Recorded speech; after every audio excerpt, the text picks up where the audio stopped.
Hello guys, this is your friend and we are back with a new fanfic.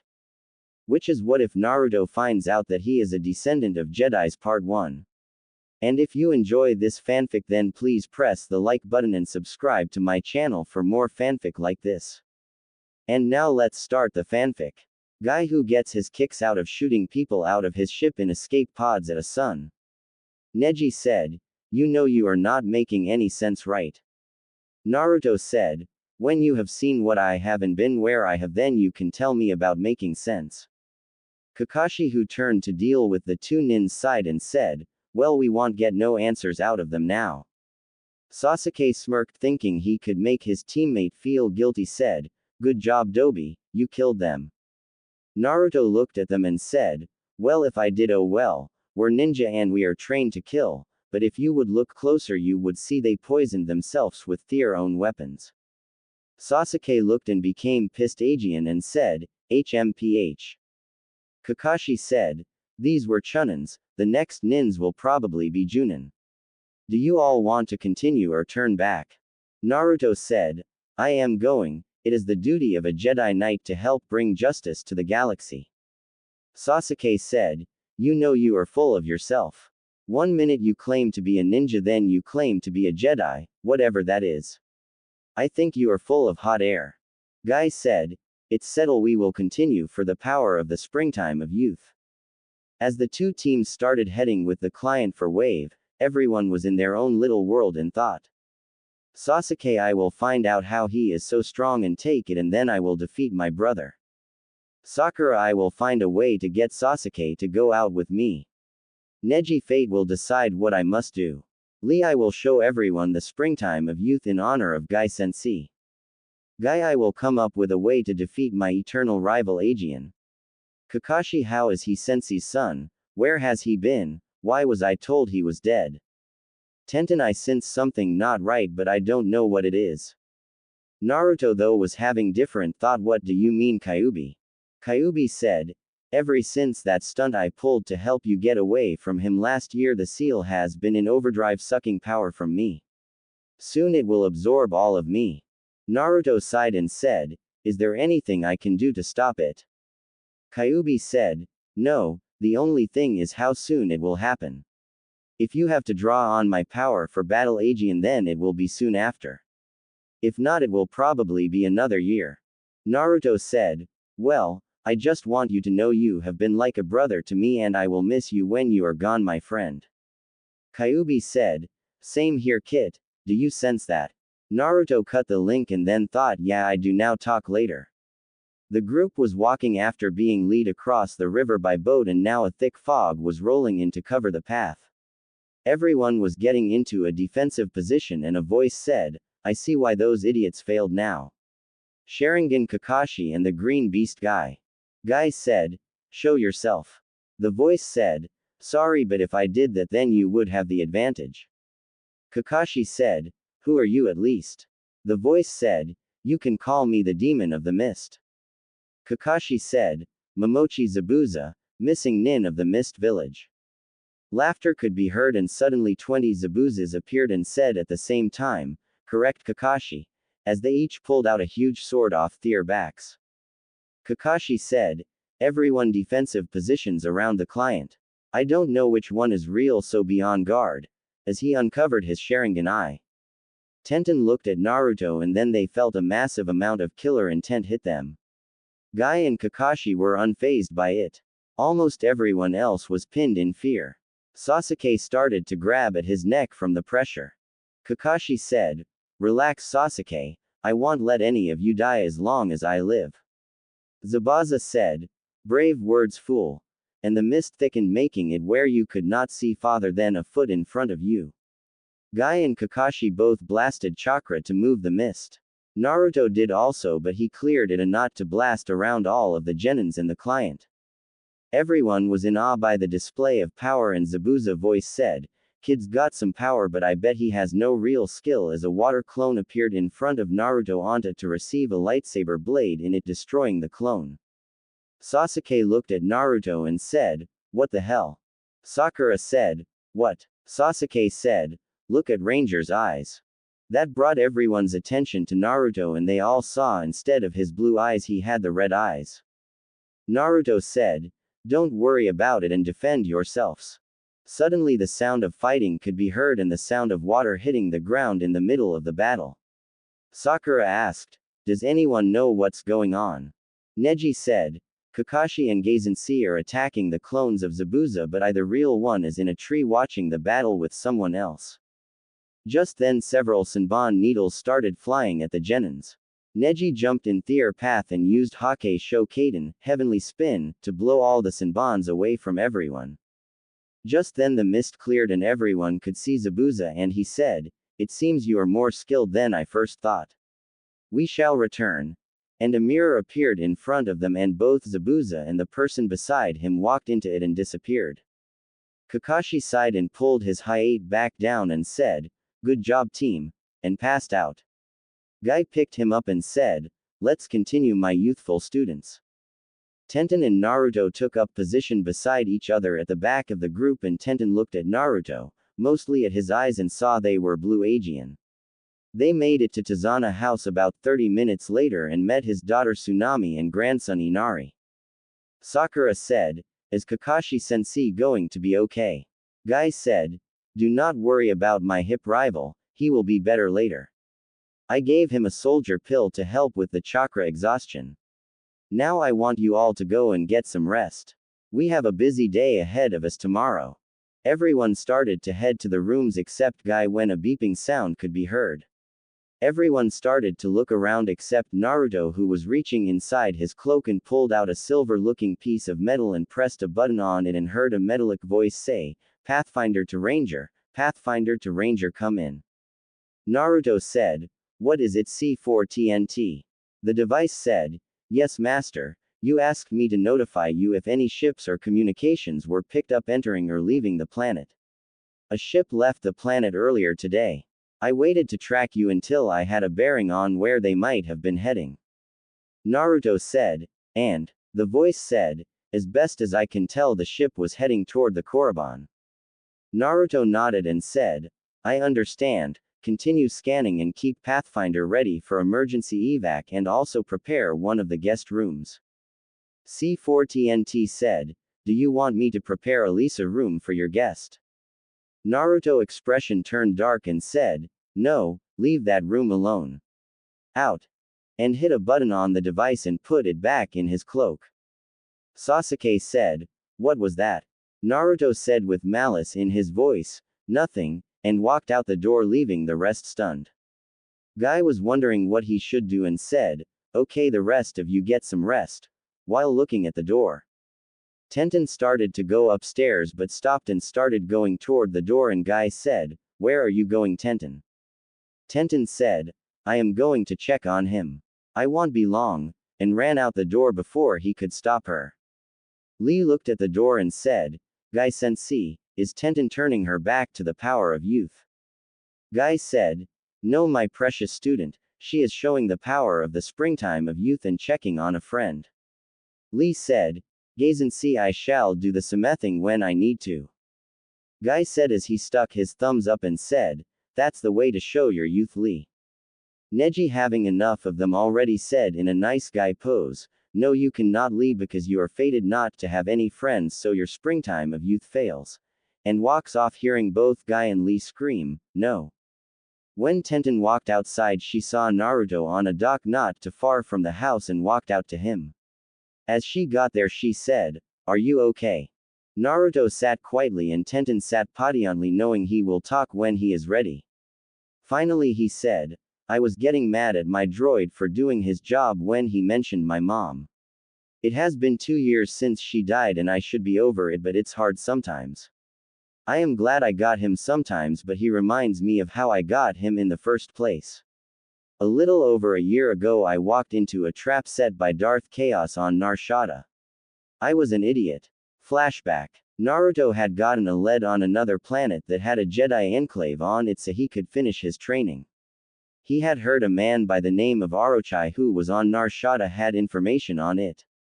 So after getting there he asked around and found an old street bum who said the man he was looking for worked as a bartender at the Outer Rim bar. It did not take Naruto long to track down Bar and went inside. Everything looked normal and Naruto did not sense anything out of the ordinary, and a Twi'lek girl walked over and said, "Can I help you with something, kid? You don't look like the type to come in here." Naruto said, "I am looking for a man by the name of Orochi. I was told he had some info I am needing." The girl said, "I can tell you where he is, but it would cost you 20 credits, though I don't know why you are looking for that idiot." Naruto said, "It is a personal matter and here is your credits," handed her some money he made for doing some part-time help. The girl checked it and said, "He is in the back of the bar past the containment zone. Thought you can't go back there without a respirator. It's a methane sector." Naruto said, "Where can I get one at?" The girl said, "The bartender over there sells them for 100 credits, CYA," and walked off. Naruto walked to the bar and said, "I need a respirator." The man behind the bar said, "What do you need one for, kid?" Naruto said, "I need to speak with Orochi and I was told he is in the methane sector." The bartender looked around the bar and said, "Sure kid, he is, it will cost you 200 credits though." Naruto said, "I was told 100. The bartender said, "I get a handling fee, you know, take it or leave it." Naruto sighed and paid the money and went to the containment doors, entering the first one, and when it sealed behind him the chamber filled with yellow gas, and then the second one opened. Naruto walked in and walked toward the bar, and when he got there the bartender said, "What can I get you, airbrother?" Naruto said, "I am looking for Orochi." The bartender said, "Who wants to know?" Naruto said, "Mr. Kajbunshin." The bartender said, "I don't answer questions for free, it will cost you 50 credits. Naruto checked his pocket and said, "I got 15. If your info is good, I will work for you to pay the rest as a waiter for an hour." The bartender said, "Fine," and took the money and pointed to the back corner and said, "He's the tall man with gills on his face in the very back with a scar on his cheek." Naruto nodded and walked over to the table and saw a man fitting the description and said, "I am looking for Orochi." The man with the scar said, "I am Orochi, who wants to know?" Naruto said, "My name is not important, but I was told you had info on a Jedi enclave's location." Orochi looked at Naruto and said, "Yeah, I do, but you have to tell me what you need it for."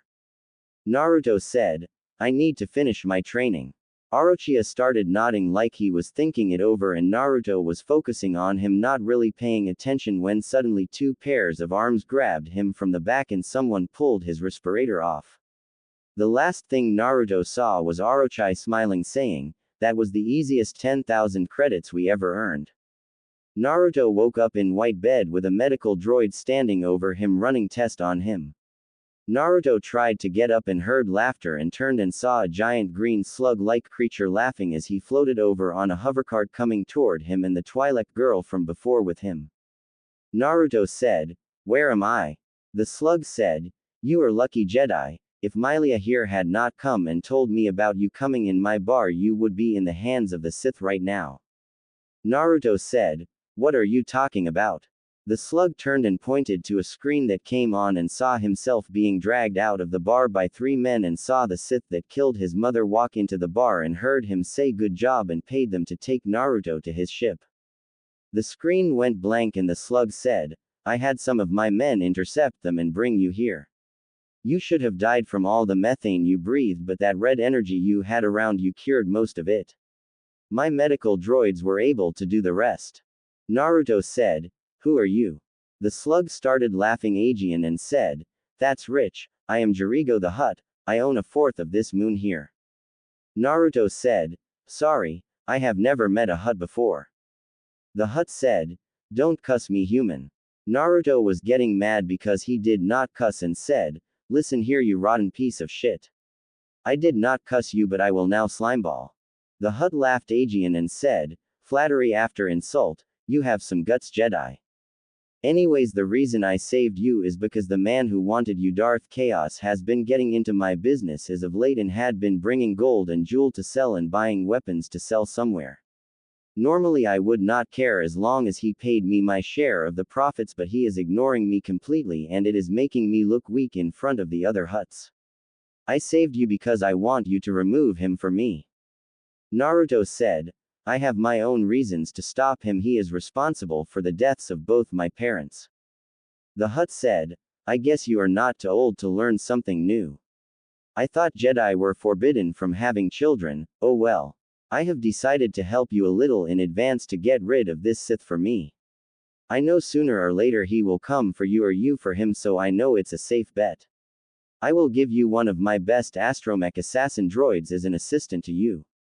Naruto said, why would I need that? The Hutt said, what you do with it is none of my concern except it won't be allowed to leave your ship. I have already found it and he is on board. It is a way to safeguard my investment. If you die, I get your ship. If you kill the Sith, you get to keep the droid and my business picks up. It's a win-win situation for me. Naruto sighed and said, fine. I agree. The Hutt said, you had no choice, but it's nice knowing you agree to my favor. Anyways, I must go. I have a show to attend to. Naruto said, what kind of show? The Hutt said, just some fun. Come with me if you want. Naruto followed and got on one of the Hutt's spaceship. When they got into orbit, they flew toward the sun of the solar system, and Naruto was standing by the Hutt when several guards brought the 3 men that captured Naruto earlier into a storage room, and the Hutt said, put them in. The guards shoved the 3 men into an escape pod, and everyone watched as it was shot off into the Hutt's sun with the 3 men's screams blaring over the speakers. Flashback end. And that was how I got the droid C4 Naruto said. Tenten said, what's a droid? Naruto said, basically it's a machine that has human abilities based on what it is programmed to do. I had mine reprogrammed a little to make it a personal assistant also, as well as mechanic for Pathfinder. Tenten said, what is Pathfinder? Naruto said, it's the spaceship my parents left here for me so I could meet Mom when the time was right. Tenten said, can I see it sometime? Naruto chuckled and said, who do you think the guest room was for? Tenten said, oh. After a few minutes, Tenten said, why are you having him look for ships coming and leaving this planet? Naruto said, as best as I can tell, the only other person who should come here in a spaceship should be Darth Chaos. The fact that the ship was heading toward the Sith homeworld is another clue. Tenten said, any idea what he was doing here since he lost track of you? Naruto said, I think he is selling weapons for gold and jewels like the Hutt told me, and probably has someone keeping an eye out for me here since it was a safe bet I would return. Tenten nodded and they both sat in peace for a few moments. Naruto broke the silence and said, thank you. Tenten said, for what? Naruto said, I was mad earlier and you helped me get over it sooner than I normally would. With all the bad stuff that has happened lately, I have not been keeping my emotions like I should. Tenten looked at him and said, what bad stuff? Naruto said, I just found out that Kyuubi is dying because he saved my life from that ambush. He used most of his energy to save me, and since he does not have his own body anymore, he can't produce new chakra. All the chakra he had when sealed into me is all he could have, and with all the times he saved me from villagers who thought I was a demon as a child, and then the attack, he is almost out, and when he does he will die. Tenten said, that reminds me, when that Zabuza guy attacked earlier your eyes turned red. Do you have a bloodline limit or something? Naruto chuckled and said, actually no. My eyes changed color because my chakra has changed a little from making just normal human chakra to a mixture of both demon and human chakra, so if I force chakra into my senses to make them better, my eyes change color as a side effect.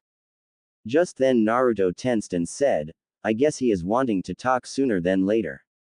Tenten, who had not been paying attention, said, huh, and looked back and saw Kakashi walking from the house toward them. She said, do you want me to go? Naruto said, I don't have secrets from you, so you can stay. When Kakashi arrived, he said, Ranger, can I talk to you alone? Naruto said, sorry Kakashi sensei, but I don't keep secrets from Tenten. Kakashi sighed and said, on the way here you said your mother was Elisa. Naruto interrupted him and said, I suppose you want to know where have I been, why were you told I was dead, how I know what I know and all that, right? Kakashi said, well, Yeah. Naruto turned to look at him and said, how much do you actually know about the Kyuubi attack? Kakashi said, I know that Sensei died killing the. Naruto interrupted him Aegean and said, you and I both know that the Kyuubi's not dead yet Kakashi, so skip the official story. Kakashi said, what do you mean? Naruto sighed and said, I guess Dad never got around to tell you why the Kyuubi attacked in the first place, not surprising with everything that happened, hell the third did not know the real reason until recently. Kakashi said, perhaps it is best if you just start from the beginning. Naruto sighed and said, my mother was a Jedi, she came to this planet to escape from a group of evil Jedi called the Sith. Kakashi interrupted and said, I remember you mom saying that, but I thought she was joking about other planets. Naruto said, no interrupting, anyways I will skip until mom became pregnant with me. The Sith that were after her tracked her here to this planet and was stopped from killing her by Dad. The Sith waited, and when mom was weakened because of her getting ready to have me, he went to the den of the Kyuubi, who may have been a demon but is also the guardian of the fire country, and used the force to control it to attack Konoha as a distraction to stop and hopefully kill Dad. Anyways, as you know, Dad was late getting to the battle with Kyuubi for some reason. The reason was the Sith snuck into the village and attacked mom, sending her into labor with me. Mom and Dad since the first attack had made preparations if he returned, so since mom was weakened and could not defend herself and knew what Dad was getting ready to do, took her ship and left the planet to lure the Sith away from me. Kakashi said, but why did she not take you? Naruto said, I was needed elsewhere. Kakashi said, what do you? No, you don't mean to. Naruto interrupted him by raising his shirt a little and channel chakra enough to make the seal appear and said, Dad needed a container to save Kyuubi life and stop the attack. The third changed me name to protect me from Dad's enemies here on this planet and gave me mom's maiden name. When I was 5, Dad's spirit came to me since I was already strong in the force and told me to speak to the third. The third took me to Dad's spaceship where I left this world and met mom. She started training me until 2 years ago. Kakashi said, what happened? Naruto said, the Sith that caused all of this named Darth Chaos attacked a Jedi enclave we were at and killed her. I managed to escape and I returned the day before we got our team. Kakashi looked at Tenten and said, you know all of this? Tenten nodded and Kakashi said, I was told you were dead, I was to be your godfather, Naruto, or what is your actual name? Naruto said, my actual name is Naruto Kazama, but until I reach certain rules I can't claim it. So to make my life easier I am going by the name I went by for the last 2 years so I don't have the villagers trying to kill me again. Kakashi said, what are the rules? Naruto said, Chunin, marriage or. Tenten said, your other blood relative returns and claims you. Kakashi said, other blood relative. Tenten said, based on what Naruto was told we think we know who his other relative is, and if she returns and claims him he can go by his real name. Kakashi said, who is it? Tenten smiled and said, Tsunade-sama. Kakashi paled and said, if she is the third as a dead man. Naruto said, what do you mean? Kakashi said, what do you know about Tsunade? Naruto said, besides she's one of the legendary 3 and a medic nin nothing, why? Tenten looked at Naruto and said, you mean you don't know? Naruto asked, no what? Kakashi said, Tsunade is super strong. She can punch the ground and made a crack in it for up to a mile. Naruto paled and said, remind me never get on her bad side. Kakashi said, I am more worried about the Hokage. If Tsunade is related to you then she must be related to Arashi Sensei since your mother is not from this planet. I wonder how she is related to him though. Naruto said, we will worry about that later. She may not even be related to me, it could be someone else as far as we know, and the person I am related to could already be dead. Tenten said, I know it's Tsunade, I can feel it. Naruto sighed and said, so what's up for no? Zabuza will be back soon and probably bring help. I know I can handle myself some, and Tenten is getting better every day. Sakura is useless as she is right now and Sasuke is too much of an emo Avenger to do anything right. Kakashi leaned against a rail and said, "Tell me about it, I just want to shove a Chidori through him sometimes." Naruto jumped up and pointed a finger at Kakashi and said, "You think so also?" Kakashi sighed and said, "The only reason I put up with his crap is because the council is forcing the Hokage into it. If I had my choice I would kick him out of the ninja program altogether. Hey, I tell you what. Since I am your godfather and I feel bad about not being there for you when you were younger, how about I help you learn some new jutsu since the report I had on your skills shows you don't know much?" Naruto said, "Only if you include Tenten, and what about Emo Boy?"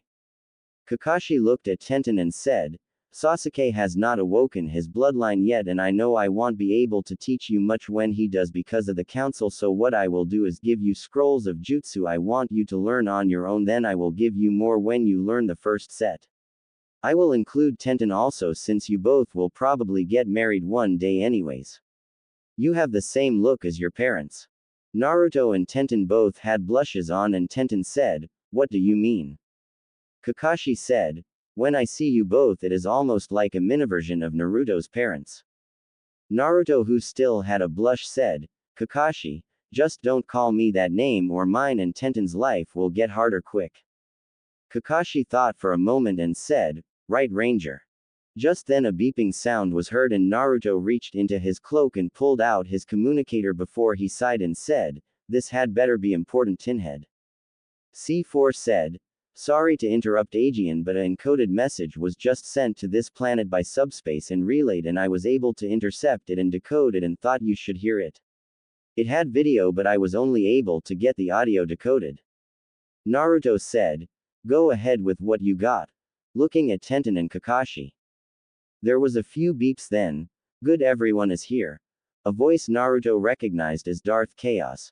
"And just for those who are saying I am getting off track here, in the manga and the show they never show the actual leader, it is always a hologram, and so I was thinking a hologram would fit in with Star Wars just like the Raijin looks like a lightsaber in a way, so don't get mad over this." "Thanks." Another voice said, "What is it you want now, leader?" "Yeah." Darth Chaos said, "Has the sample weapon shipment been received in Wave Country by Gato yet?" Another voice said, "Yes, leader. They made it there last week."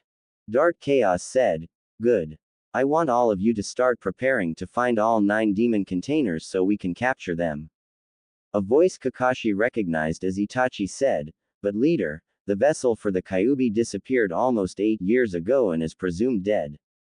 Darth Chaos said, "The Kyuubi vessel has returned and is stronger than before. Itachi, I want you and Kisame to find him. I believe he is heading for Konoha and should be there soon. My sources tell me that he has changed his name to Ranger. If you can capture him, but if he fights I want you to kill him and bring me the body. Don't worry, the plan will still work with only 8 demons." Itachi said, "Yes, leader.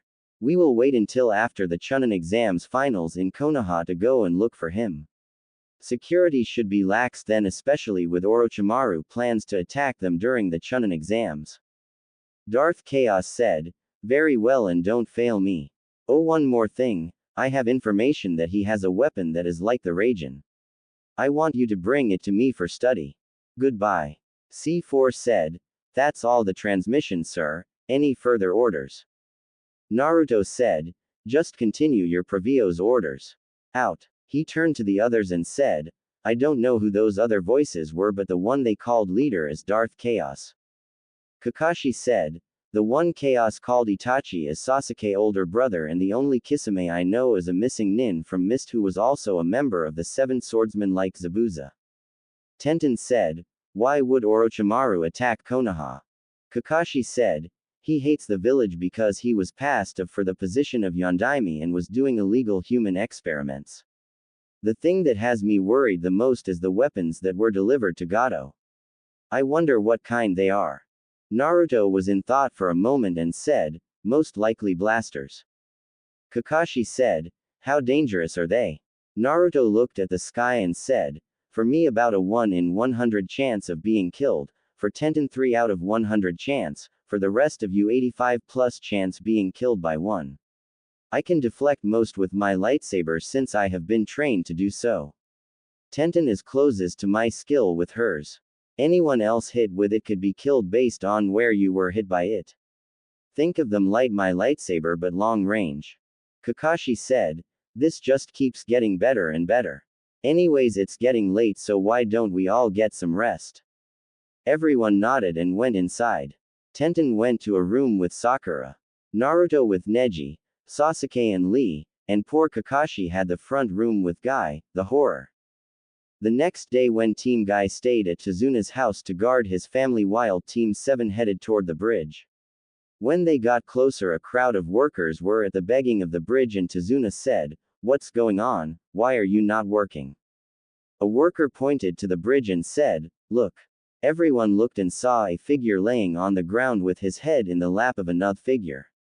The figure on the ground could be seen as Zabuza. Team 7 approached them and Kakashi said, "What's going on here?" The person who was holding Zabuza looked up and said in a female's voice, "Please help him, he's dying." Kakashi said, "What happened?" The girl said, "Please help him, I will answer all questions, but he is dying and I don't know how to help him." Naruto looked at Zabuza and walked toward him and said, "Blaster fire." As he pulled out a scroll and unsealed a pack of scare bandages and started placing them on Zabuza wounds. Sasuke said, "What are you doing, Dobi?" Naruto said, "In saving his life. These wounds are serious but they miss the life-threatening areas. These Bacta wraps should have him on his feet in a day or two. Now why don't you tell us what happened and what your name is?" The girl nodded and said, "My name is Haku, I am Zabuza assistant." When? Flashback. After Zabuza and Haku left the battle with the Konoha ninja, they went back to Gato's base. When they got there, they started to plan to finish their mission. Just then Gato walked in with 2 guards and said, "Is that old fool dead now?" Zabuza said, "No, we only went out to judge the strength of his bodyguards. We were just discussing how to end it." Gato said, "I am disappointed in you, Zabuza. Oh well, I never planned on paying you anyways, and thanks to these new weapons I don't ever have to hire missing nin Aegean." And the 2 men pulled out a blaster each and Gato said, "I still can't believe what these things can do. I only bought 5 off of those men at 100 bars of gold and 10 jewels each, but it was worth it. Kill them." The 2 men started laughing and then a loud noise hit everyone's ears as 2 flashes of red energy shot out and hit Zabuza in the back, who jumped in front of Haku at the last second. Haku created an ice mirror on the floor and grabbed Zabuza as they fell through it, teleporting away. End flashback. "And I brought him here hoping you might help him since I know no one else who might know how to," Haku stated, looking down at Zabuza. Sakura said, "What do we do with them now?" Sasuke said, "We should kill them. They're our enemies." Kakashi said, "Not anymore, and besides they gave us some valuable information on Gato. I say we should head back to the house and prepare for Gato." Tazuna looked at Gato imagining himself with those wounds and said, "I agree. Listen up everyone. I want all of you to take the rest of the week off and hopefully we can have this over with by then." All the workers left shooting glances at Zabuza. Kakashi sighed and said, "Can he be moved?" Naruto, who had his eyes closed and his hand on Zabuza's head, opened his eyes and said, "Yes, he can now." Haku said, "What did you do to him?" Naruto said, "I treated his wounds the best I can and put him in a forced medical coma so his body will work on healing. When he wakes up he will be so hungry he will feel he has not ate in a week." Kakashi said, "Sasuke, Sakura, I want you to help Haku carry Zabuza back." Sasuke said, "Why can't the Dobi?" Kakashi said, "Ranger has been using his energy already from saving Zabuza's life and also is the only one of us who can defend against those weapons that Gato has." Sasuke said, "How do you know this?" Kakashi, not wanting to put up with his shit, said, "It's my job to know this stuff, dumbass. Now hurry up or I will have you sleep in the same room as Guy and his carbon copy." Sasuke paled and picked Zabuza up with the other 2's help. The way back was uneventful except Sakura shooting glances at Haku and Zabuza in fear and Sasuke shooting glances of envy at Naruto. As they neared the house everyone stopped as several loud blasts could be heard and Haku said, that's those weapons. Naruto ran off toward the sound, ignoring the voice of Kakashi telling him to stop. As Naruto arrived at the edge of the woods by Tezuna's house, he could see Gato and 5 mercenaries shooting at Tezuna's house with blasters. He could still feel Tenten's presence in the force inside the house but could not tell where. He sighed knowing she was alive. He quickly took stock of the surroundings and saw that he could not approach Gato or his men without crossing the firing range of the blasters. He was confident he could block the blaster, but it only took one shot to kill him, and it never paid to take a gamble unless you had to. He quickly started thinking about what he could do. Mind control was out, too many men and he could not get in range to do it. Cage buncheons were out, blast hit them and keeps on going as they go up in smoke. He looked at the blasters and they all had straps wrapped around the shoulder of each man, so force pull was out. Henge and replacement were both out. Force lightning was out because he could only take out 2 at a time, and if they moved they could dodge. Hirishin was out also because he could only do it within 30 feet so far, and the men were about 150 yards away from the house across a bridge and by another tree line. Naruto sighed inwardly and thought, what can I do to save Tenten and the others? Suddenly a voice Naruto had not heard since he was 5 said, son, quite thinking of the force as just what you were taught to use it with yourself. Think about how the force works with nature and the world around you, not just binding them but can control and be controlled by them. Use the force's connection to the rest of the world also, son. Naruto was perplexed by this, thinking what it could mean, and then remember what he told Tenten. Flashback. Tenten said, what is the force? Naruto turned to her and said, it is a life energy that connects all living things together.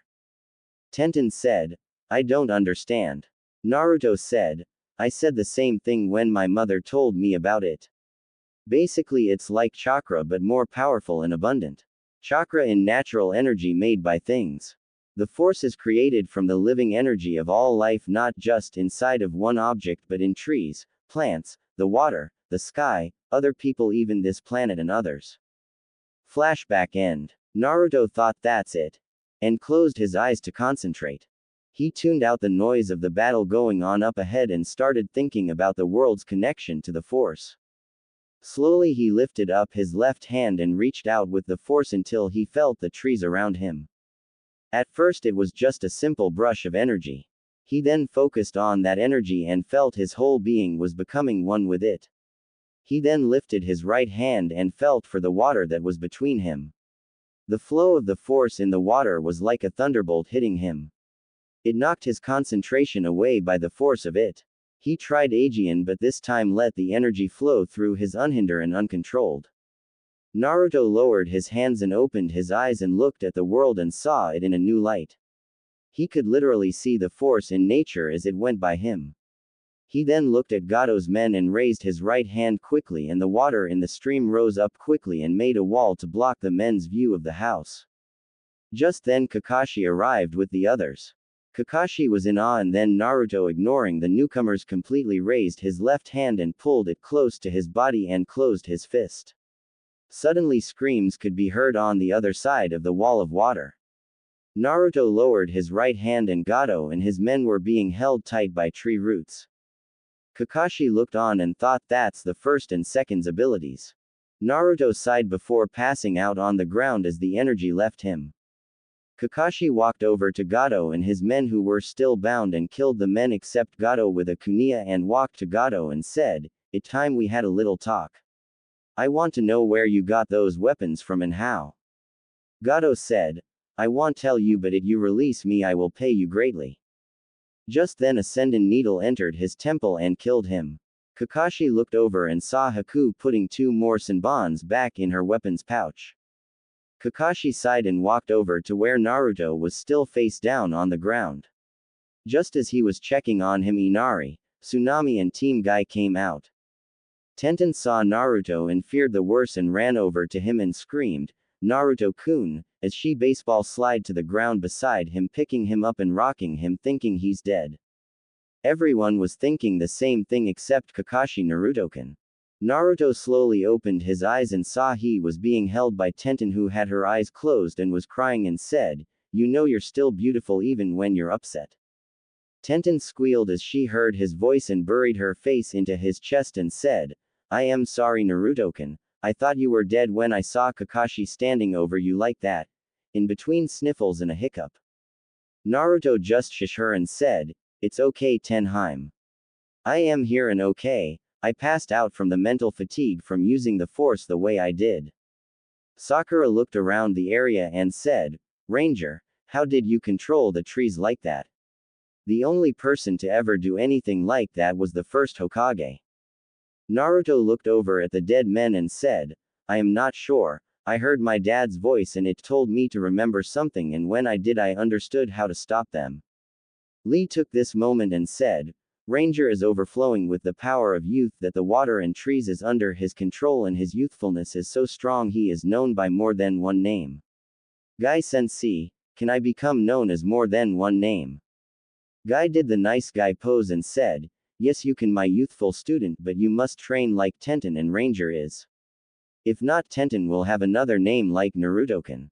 Everyone's sweat dropped except Naruto who was thinking crap. But looked at Tenten who had her eyes on the ground feeling bad because she spilled Naruto's secret. Naruto put his hand behind her head and pulled her into a passionate kiss and then stuck his tongue to her lips. Tenten went wide-eyed at this but closed them and opened her lips a little so that his tongue could enter her mouth. As his tongue touched hers she moaned as the sense of energy pleasure filled her whole body. She started to wrestle his tongue with hers and fought him back into his mouth exploring it. Just then perverted giggling could be heard and they both broke apart panting looking over at Kakashi who was smiling behind his mask and Sakura was pointing at them gaping. Naruto said, Close your mouth Sakura or a Minec might mistake it for a home. Sakura closed her mouth with an audible snap.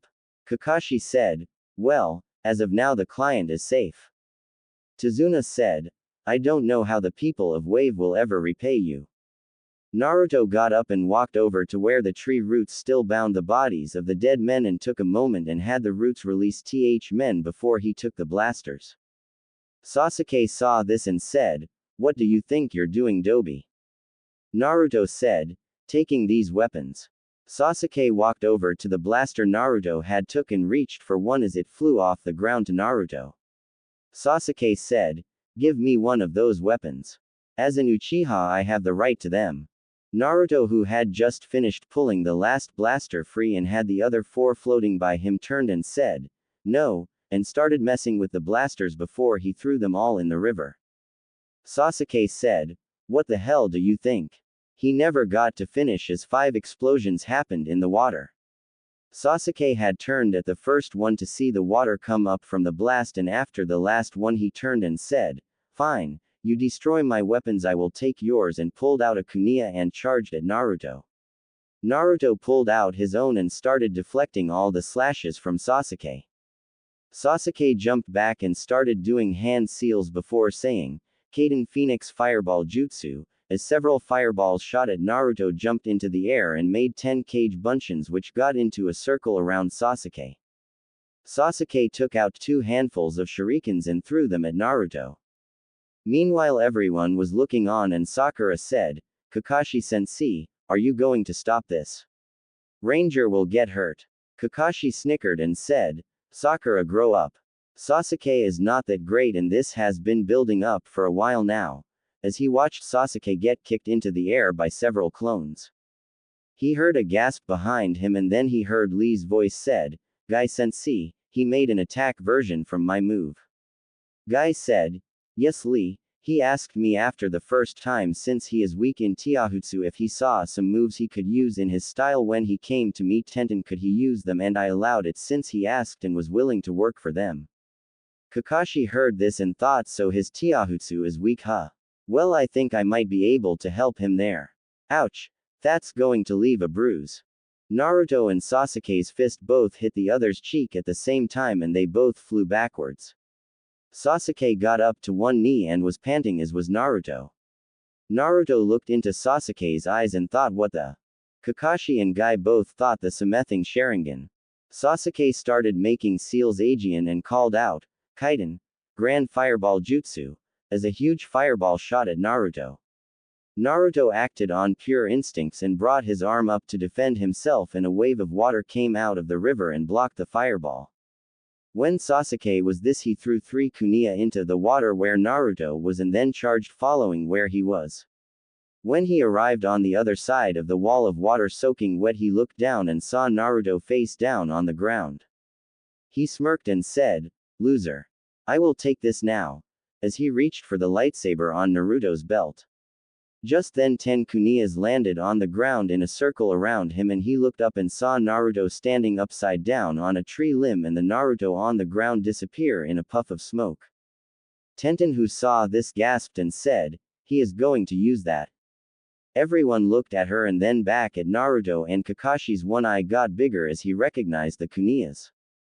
Sakura said, "Use what?" He missed Sasuke. Kakashi said, "If he can use it, then whatever you do, don't blink or you will miss it." This got the attention of everyone who heard it except Naruto and Sasuke, who were too far away to hear it. Naruto said, "Surrender now, Sasuke, or I will have to hurt you." Sasuke said, "Like you could. Bring it on." Naruto sighed and said, "As you wish, though I think you should be the second person to see me use this and the first time in battle." He smirked and disappeared in a yellow flash. Guy, who instantly knew what it was, looked at Kakashi and said, "Kakashi, did you?" He stopped when he saw Kakashi shaking his head no and turned back to see another yellow flash. Naruto flashed between the kunais and punches Sasuke toward his next target as he flashed Aegean. Sasuke was a pinball stuck in a world of hurt.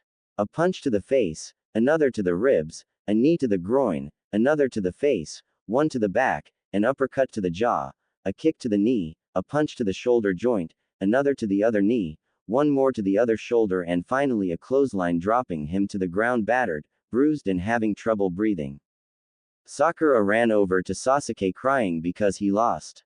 Neji looked on with interest from never seeing an attack like that before, but thought it was nothing compared to the Hyuga gentle fist style.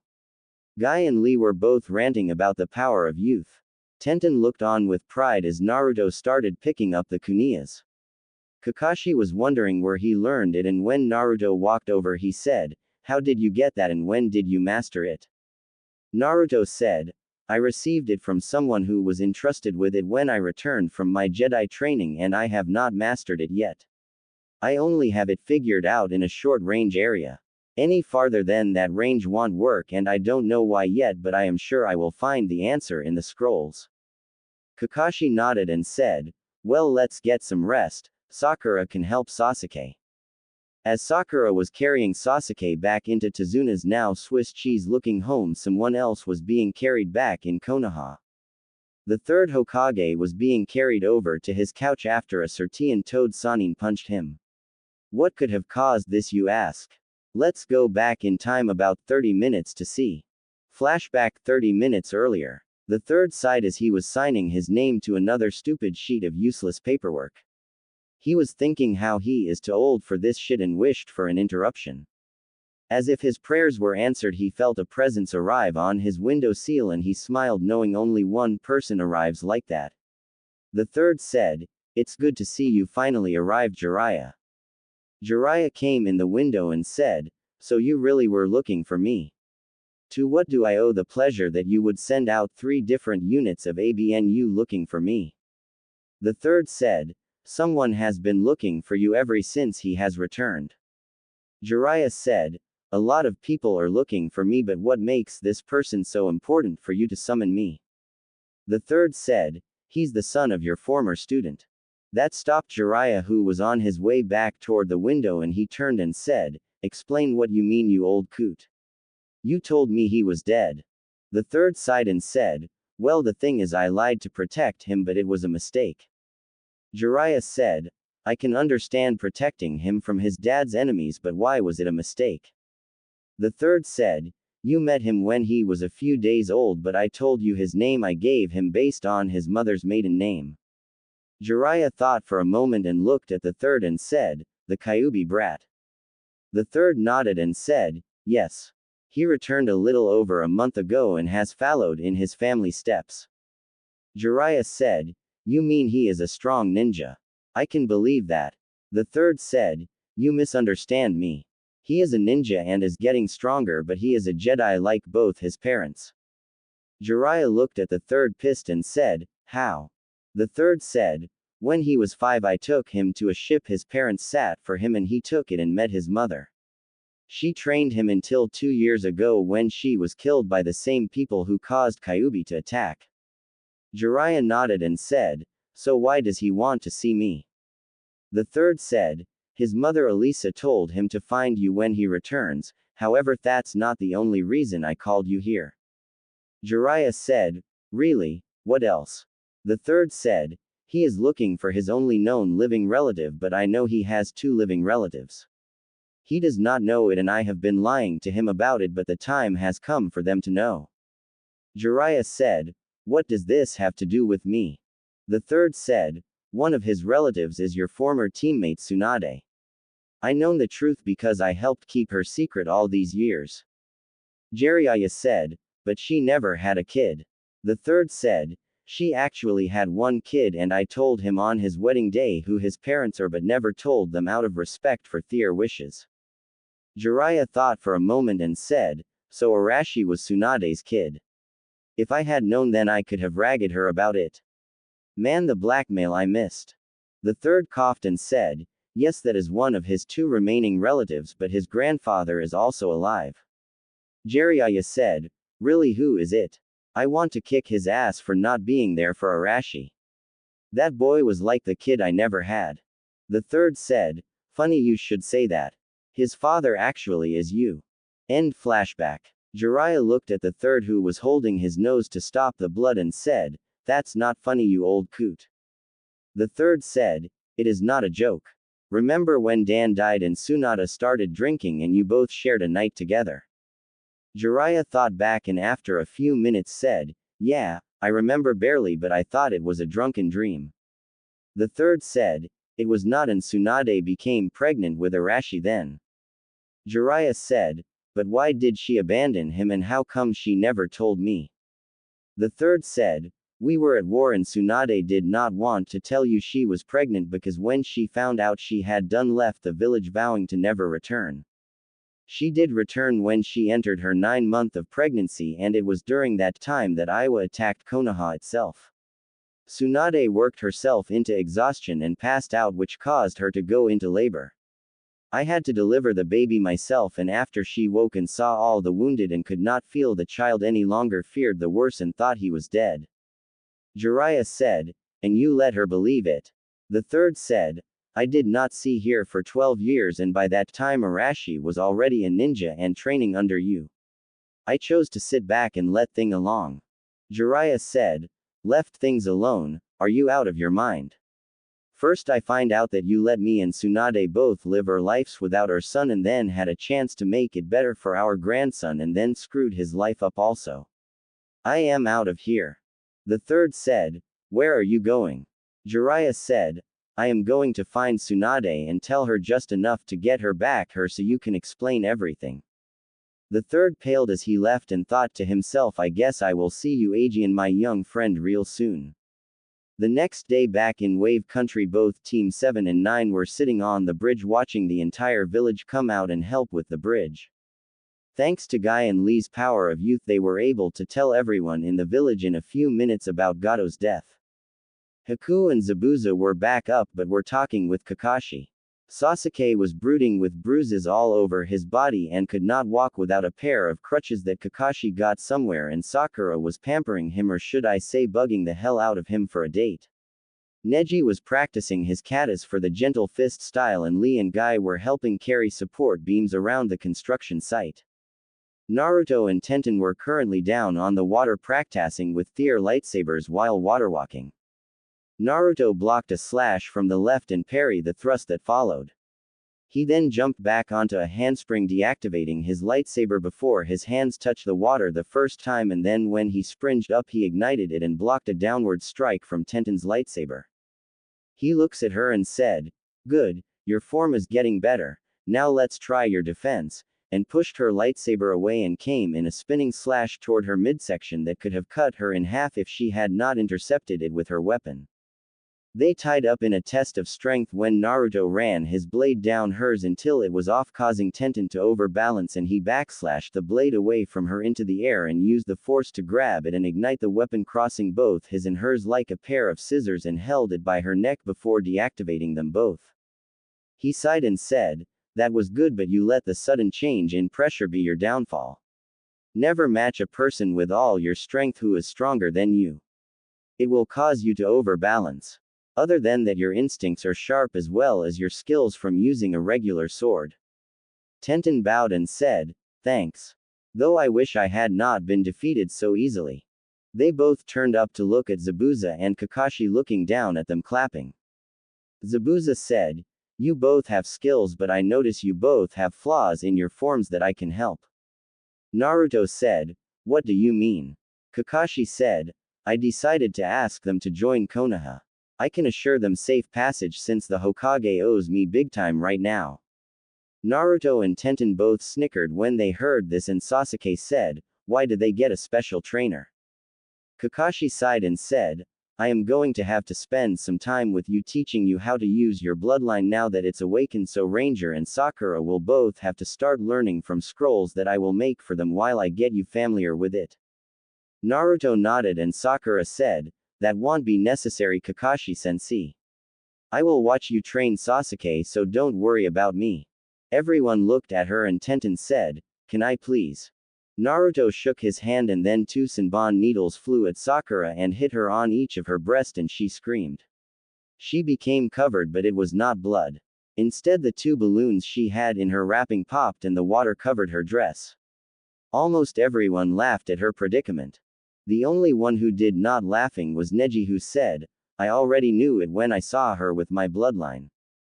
Sakura crossed her arms and forgot the Senbons were still in her wrapping and wound up stabbing herself in the arms.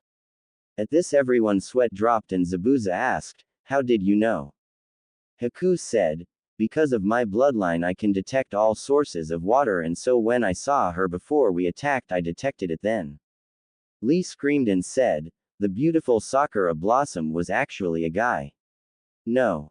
Sakura forgot all about the wounds on her arms as she let inner Sakura out and screamed, "I am not a guy," and charged Lee, who was still weeping. Tenten took the opportunity and untied Sakura's laces with the force, and Naruto turned, sinking Tenten used the force.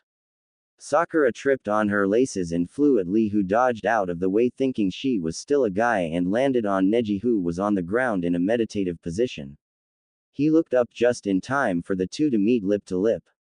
Neji sighed and said, "I guess I was fated to marry you." That drew a collective, "Huh." Neji said, "A law in the branch family laws state that if someone of the opposite can get through their defense enough to kiss them, then they are both to be wed to balance out each other weaknesses. Also, since you are a non-Hyuga, then you will have to quit being a ninja so the clan can protect you." Sakura paled and screamed, "No. I don't want to marry you, I want to marry Sasuke." "Kakashi-sensei, can he force me to do that?" Sasuke smirked and said, "He can. The laws of Konoha prohibit anyone from interfering with clan laws." Naruto said, "She is not even worried about giving up being a ninja." Tenten sighed and said, "I can't believe that happened like that." Naruto said, "What were you controlling anyways?" Tenten smiled and said, "Her laces." Naruto looked at Sakura's feet that were doing a tantum like a little 3-year-old who is not getting what he wants, and sweat drops. Tazuna walks up and said, "I appreciate the show you are doing for everyone, but you are actually stopping work." Guy said, "Sorry about that.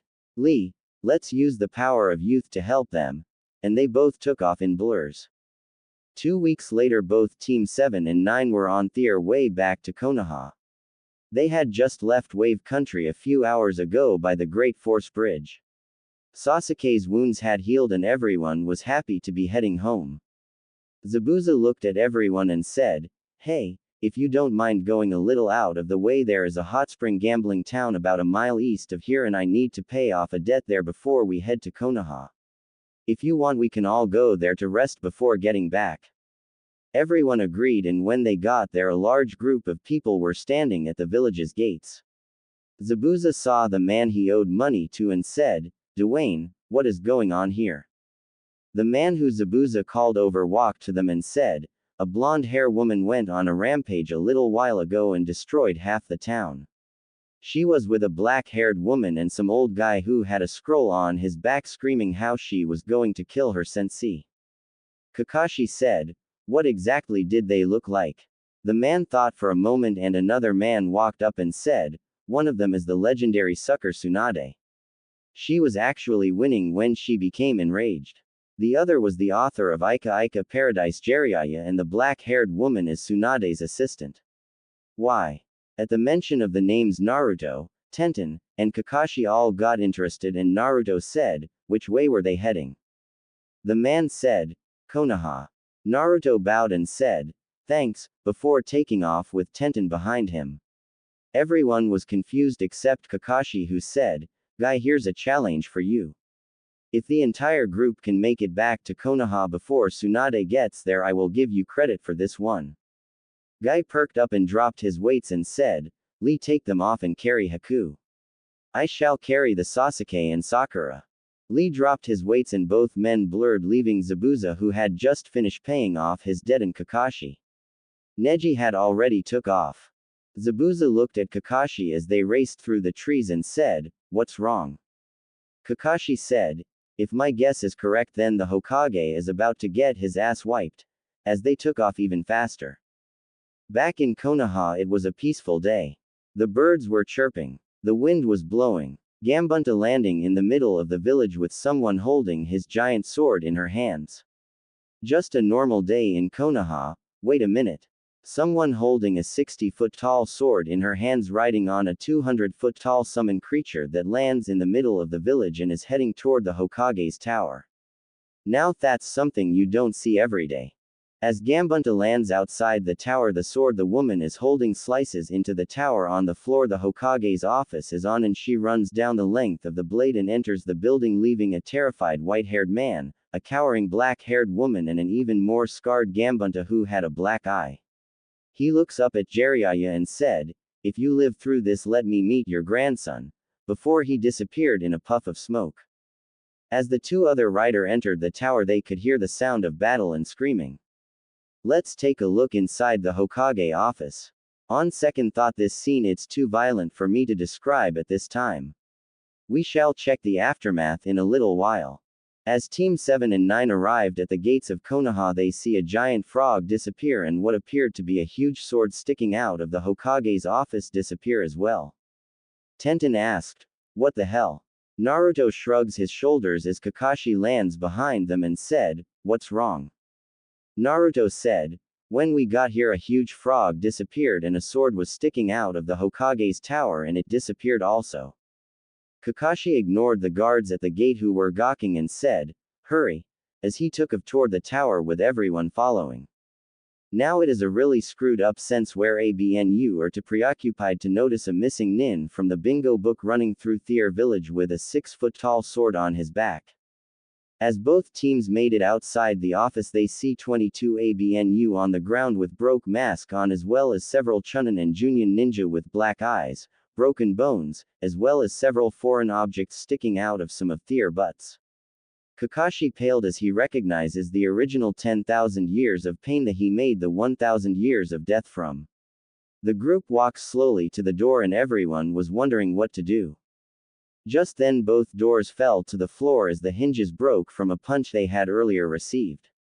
Everyone looked into the room to see a woman with her fist pulled back holding the Hokage by the neck and a white-haired man cowering behind a black-haired woman.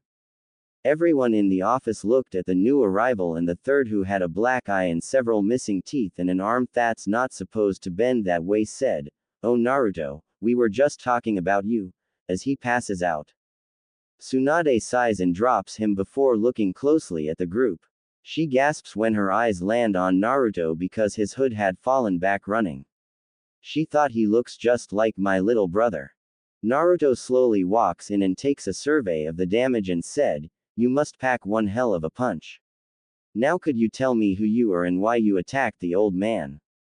Tsunade sat down on the desk that falls off its legs from damage on one side.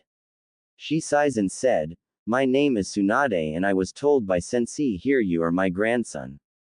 Naruto looked at the third and said, he told me he did not know if you really were related to me without a blood test. Tsunade said, give me your hand. Naruto walked over and held out his hand and felt a stick faster than most could see, and then Tsunade's hand started to glow green and she looked up at him and said, it's true. She then walked over and kicked the Hokage, sending him into the wall. Naruto turned to the other two occupants and said, who are you? Tsunade said, the black-haired woman is my apprentice Shizune and the old pervert there is kind of hard to explain. Jiraiya stood up and said, I am the man who is loved in the north, south, east and west. The man who can make any woman blush and a baby cry. The author of Ika Ika Paradisen. Just then Naruto sent a lightning bolt at him, electrocuting him, and everyone's sweat dropped except Tsunade, who was laughing her ass off. Naruto stopped attacking and Jiraiya said, what's wrong with you, Gaki? Is that any way to grate your grandfather? Naruto stopped stalking forward and said, grandfather. I was told you were a pervert and mom asked me to electrocute you for peeping on her the first time I saw you so you would know I was her son. Kakashi took this moment to cough and said, everything's okay now. I will give the report to the Hokage when he wakes up. Sasuke, go to the hospital and get checked out. Sakura, go with Neji and find out what exactly is going on. Guy said, that's very hip of you, my eternal rival. Come Lee, we have training to do. And they both left. Kakashi looked at everyone left and said, I will come back later, and left in a swirl of leaves, taking Zabuza and Haku with him. Tsunade looked over at Tenten and said, are you going to leave also? Naruto said, Tenten is my apprentice and. Tenten said, girlfriend, Tsunade-sama. Tsunade gave them a critical eye and said, aren't you both a little young to be dating? Naruto said, it's our choice. We have other things to discuss, more importantly about what to do now. Tsunade said, I just find out that the son I thought died at birth was alive for most of my life and then died killing that evil Kyuubi and left a grandson I never knew about. Naruto looked around the room and said, perhaps we should go someplace more private to talk. The third, who was awake now, said, Naruto. Perhaps you should take them to a more private spot like your apartment. Naruto nodded and Tenten said, what about the coming war? That stopped everyone from moving and the third said, perhaps I should come also so you can explain that to me. Jiraiya sighed and picked the third up and they all left by the new window the third had in the wall. When everyone got inside, Naruto and Tenten went to the kitchen to start making tea and Tenten said, go ahead. I will bring it out when ready. Naruto said, thanks, before going back out and joining the others. Shizune was healing the third because Tsunade was still too tick to heal him. The third coughed and said, perhaps you should start with what war, Naruto. Naruto nodded and said, when I returned to the planet I left my droid on my spaceship Pathfinder. I had him scanning for any ships entering or leaving the planet but ALKSO for any communications to or from off-planet. We had just arrived at Wave when C4 my droid picked up a ship leaving the planet. As you can guess, besides myself, the only other person I am aware of that should come to this planet is Darth Chaos. The third nodded and Tsunade said, what are you talking about, spaceships, droids, and who is this Darth Chaos you are talking about? Naruto sighed and said, tell me how much you actually know about your grandfather and his brother Granny. Tsunade was mad because it made her feel old being called Granny, but that is what she was, so she let it go, for now. She looked at him and said, I know them both for the first few years of my life until they both died. Why? Naruto said, do you know where they came from originally? Tsunade said, not really. I know they brought the first people from grass country, but before that I don't know. Why? Naruto said, from what I was told from my mother as well as a few other places, I was able to find out that both the first and second were Jedis like myself and my parents.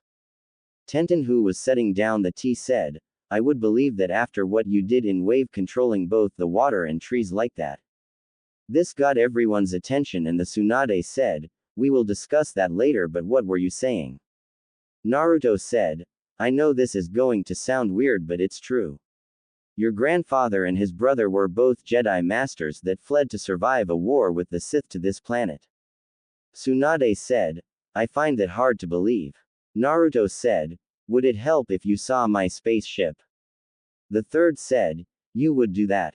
Naruto nodded and said, follow me. As he got up and left with everyone following him.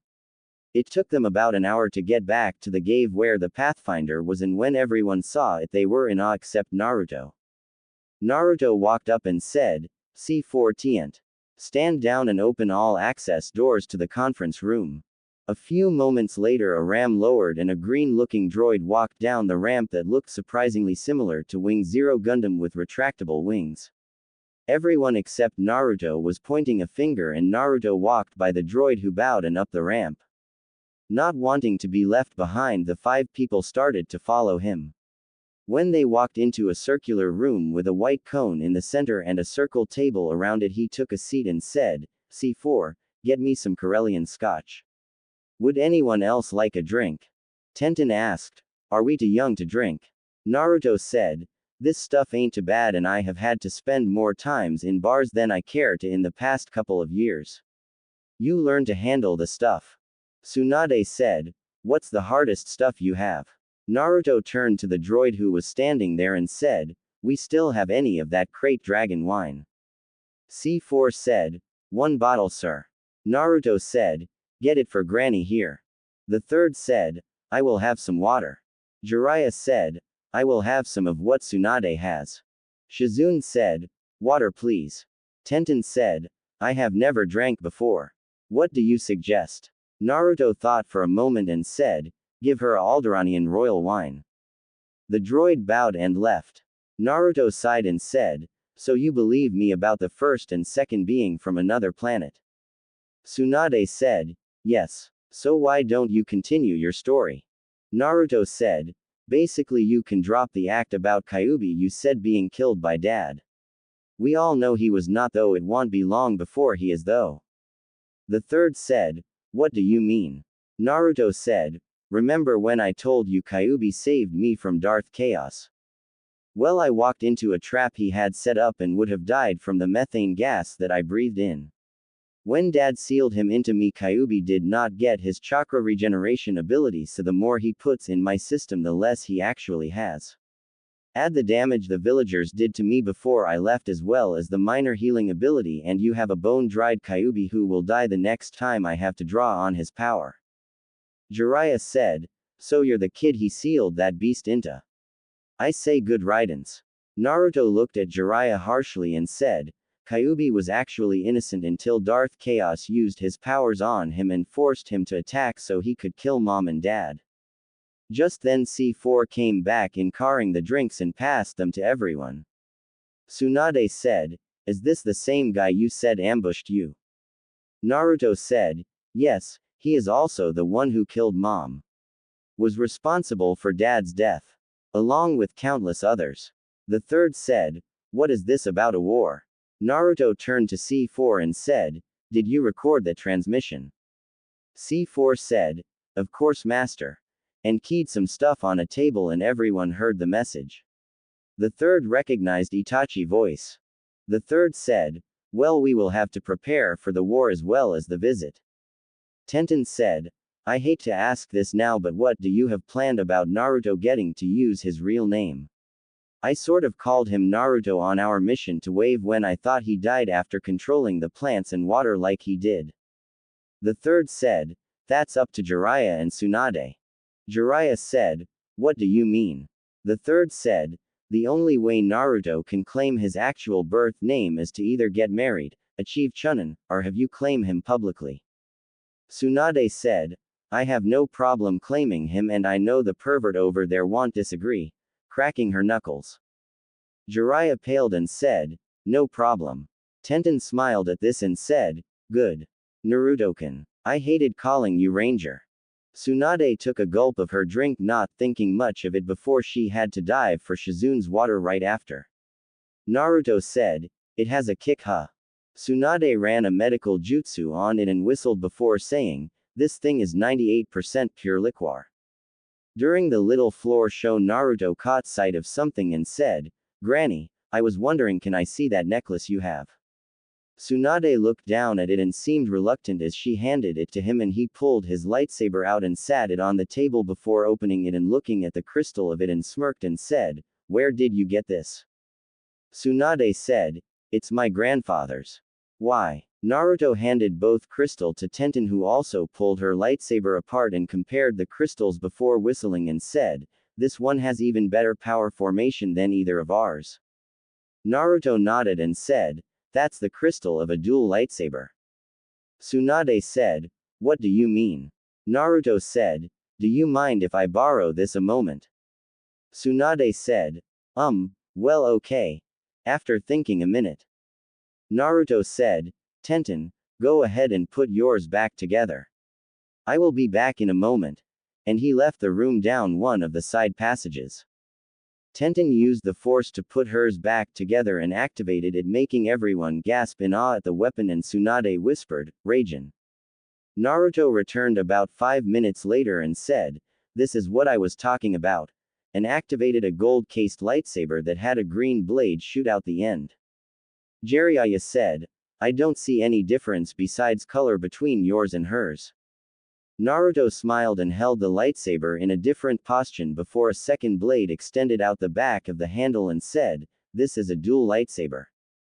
Just then C4's eyes flashed red and his right arm changed shape and started walking toward the exit to the ship. Naruto caught this and said, "I will handle it," as he walked toward the exit ramp and disappeared down it. Tenten said, "What was that about?" C4 said, "An intruder just entered about a mile from here heading this way slowly." A few minutes Naruto returned and sighed as he sat down. The third said, "What's going on?" Naruto said, "Some idiot from Route was following the trail here trying to find out what's going on. I used a Jedi mind trick to make him think that our trail led back to the hospital." The third nodded and Naruto looked at the lightsaber and sighed before starting to take it apart and handed Tsunade the crystal back. Tsunade said, "Thanks," as she put the string back through it and put it around her neck. Naruto said, "Well, I think we should head back."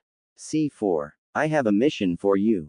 I want you to go and take the ship to the 10 most populated systems and stay in system long enough to get spotted and return in 3 months. If you need repairs, go to the Wookiee homeworld and look up Berardika and have him work on the ship as well as any maintenance you might need. If you are in a system and a Sith ship or a Republic military ship comes into system, leave." C4 said, "Do you need anything before I leave, sir?" Naruto thought for a moment and said, "No, just follow my orders." C4 just nodded and everyone started to get up as Naruto put his lightsaber back together and then sealed the parts to his dual lightsaber in a scroll. Everyone left the location of the Pathfinder and the third said, "So Tsunade, what do you plan to do?" Tsunade looked over at Naruto and said, "I am not leaving the only family I have left." The third said, "Is it possible I might be able to convince you to take my job?" Tsunade looked at him and said, 5, 4, 3, 2, 1. The third disappeared in a swirl of leaves when Tsunade drawed back her fist. Shizune said, "I am sorry to interrupt Tsunade, but what about your debts?" Jiraiya snickered at this and drew everyone's attention. He said, "Tsunade-hime, have you made any new ones in the last 40 days?" Shizune said, "Just one to the Wakabu family in Grass Country." "Why?" Jiraiya said, "Then that's the only one she has left then." Tsunade stopped and said, "What do you mean, you old pervert?"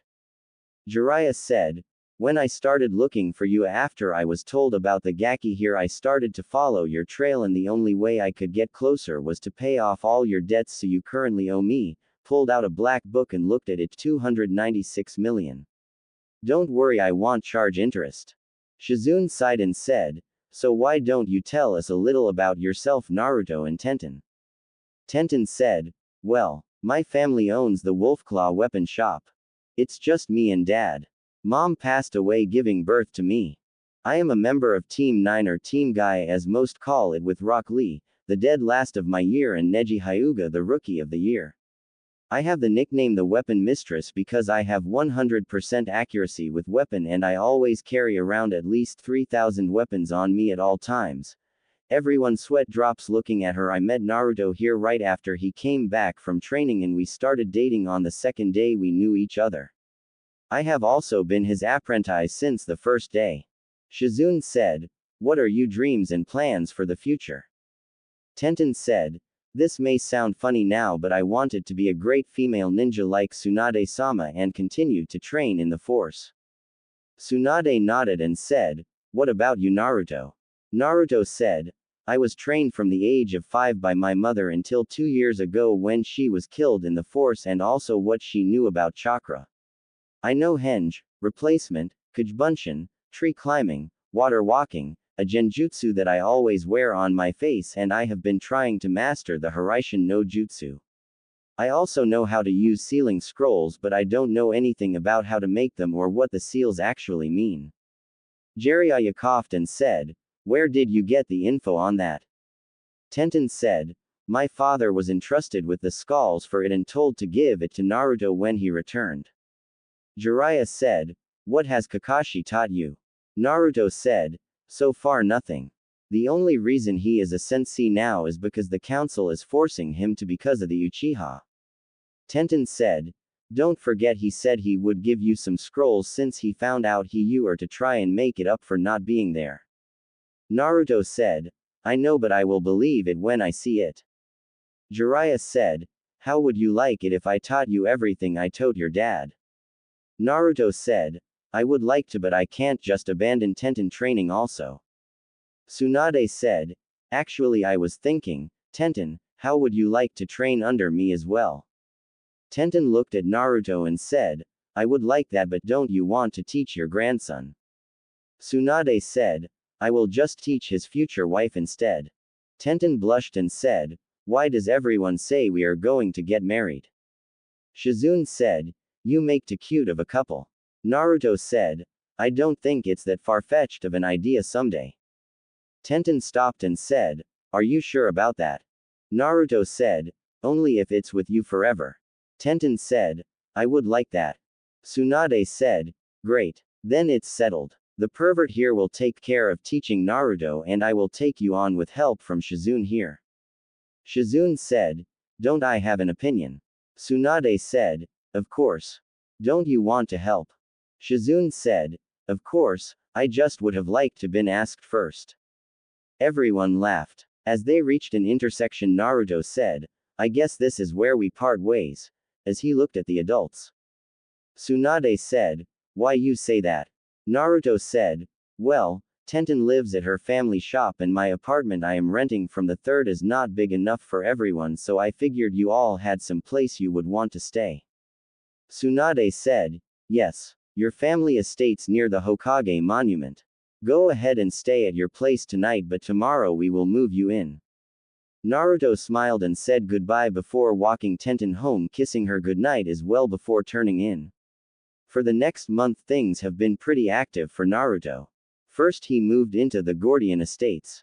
It was named that after the 2 Hokages that guarded the village during its dark beginnings. Naruto had also started training with Jiraiya. He mastered the Rasengan in a little over a week with the help of Kujubunshins.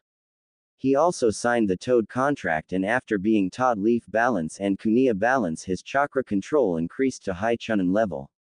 He had also worked on Kenjutsu, after getting a regular ABNU sword from the Wolfclaw weapon shop, with Zabuza who was made a special Junyan. After learning how to summon he had a great meeting with Gambunta. Flashback a week into training.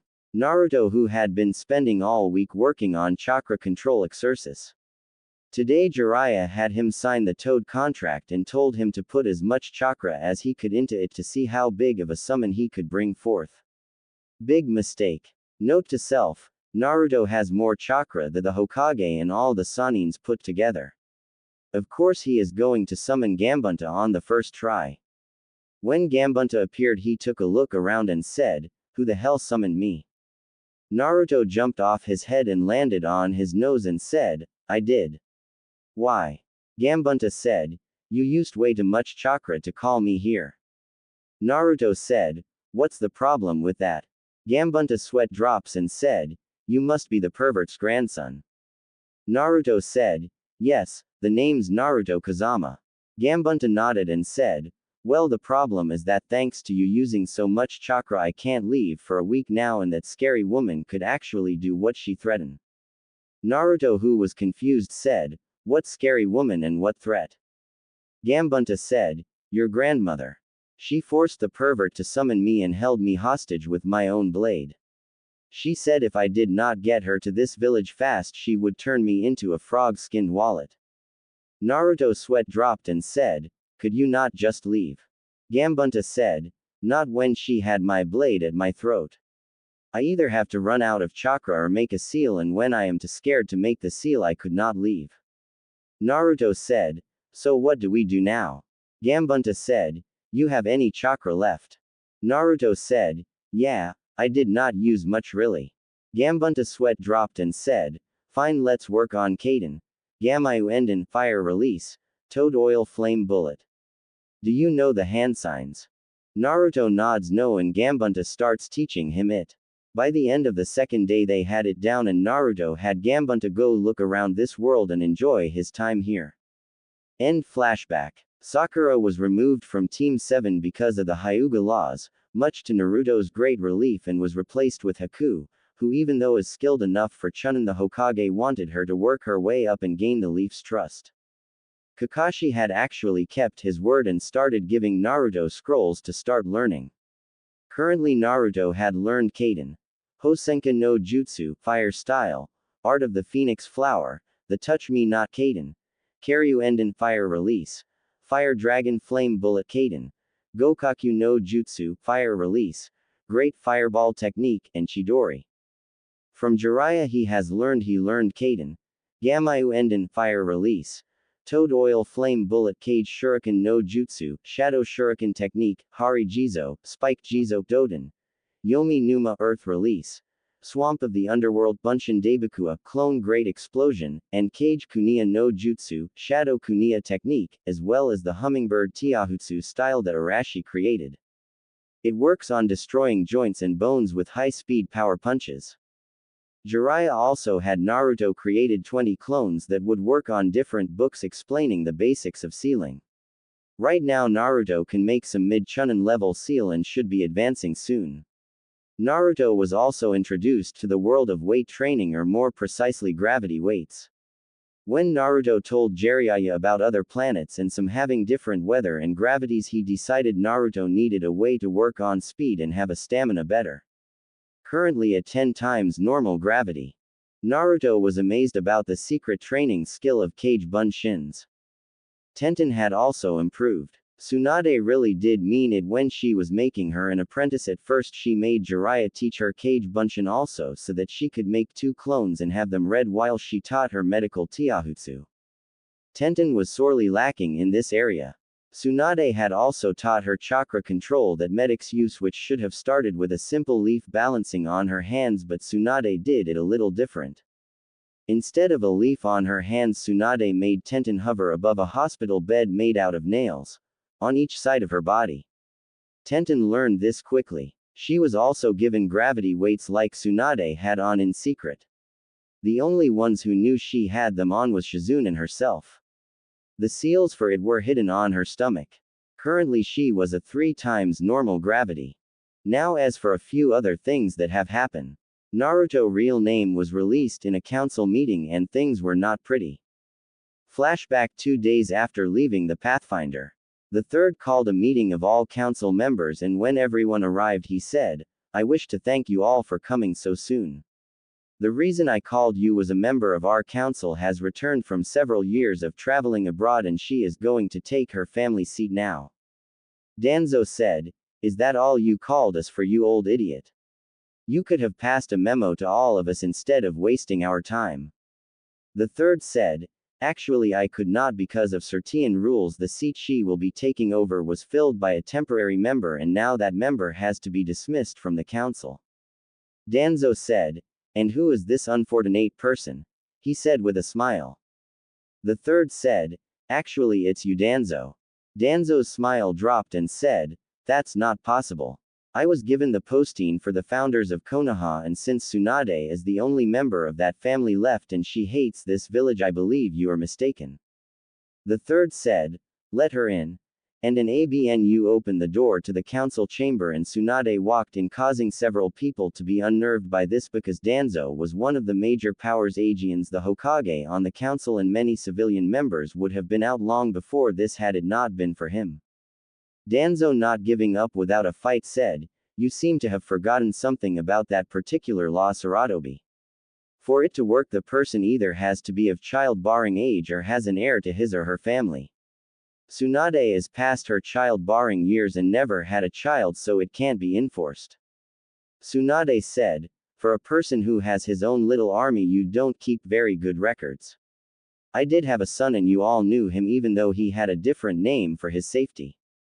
Danzo paled at the possibility of this and then said, then who might this person be? The third said, her son was Arashi Kazama. Several members gasped at this, thinking that if it was true it would explain how he was so strong. Danzo said, but as we all know, Arashi did not have a child, so you lose, as he sat down with a big smile and his arm crossed. Tsunade snickered and said, actually you info sucked there also. My son did have a child and in less than 1 year will be stronger than every person in this room.